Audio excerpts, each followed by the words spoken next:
एक माह कबल गम्बट के करीब आगरा की हुदूद में कच्ची आबादियों के इलाके में सयाल और जतोई बरादरी में ज़मीनी तनाज़ा, 2 कत्ल होने वाले दोनों ग्रोहों में अचानक तसादुम का खदशा। मकतूलीन का मसला हल करने के लिए सिंधी रसूमात के मुताबिक एक काफिला निकाला गया। ये काफिला ठहरी मीरवा से मुख्तलिफ शहरों से आकर गम्बट और राजी दीरो पहुँचा।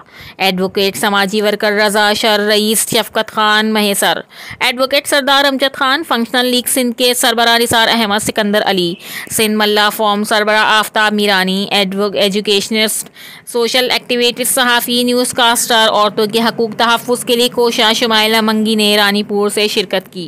ये काफ़िले में गजाला सहतो और शबनम सहतफ शामिल थीं। जतोई बिरादरी के पास पहुँचे और झगड़ा फैसले के ज़रिए ख़त्म करने की दरख्वास्त की, जबकि दोनों बिरादरियों ने इस काफ़िले को इज्जत देते हुए कहा कि हम अपने बड़ों से मशवरा करके सुलह कराएंगे।